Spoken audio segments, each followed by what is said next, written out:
Peringatan untuk penyimpanan emas di public gold. Jangan biarkan sahaja simpanan emas anda dalam account gap. Sebab selagi mana kita simpan emas dalam account gap, selagi itulah kita ada mindset untuk cari keuntungan dalam simpanan emas.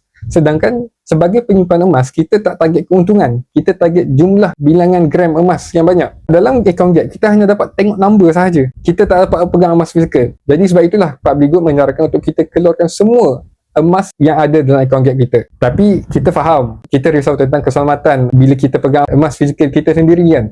At least bila kita letak dalam account gap, Public Gold dah tolong jagakan. Tapi sebaiknya adalah kita keluarkanlah sikit supaya kita dapat rasa aura memegang emas fizikal ni. Sebab bila kita pegang emas fizikal di tangan kita ni, kita akan rasa, oh ini adalah kekayaan aku. Kalau aku ada lagi item ini, kekayaan aku akan bertambah. Kita akan rasa aura simpanan emas fizikal ni bukan setakat number di dalam account. Dan dari situlah kita lebih yakin tentang journey kita sebagai penyimpan emas ni, which in the end kita nak kaya daripada simpanan emas. Tapi kalau terasa tak selamat nak keluarkan semua, keluarkan separuh pun jadilah.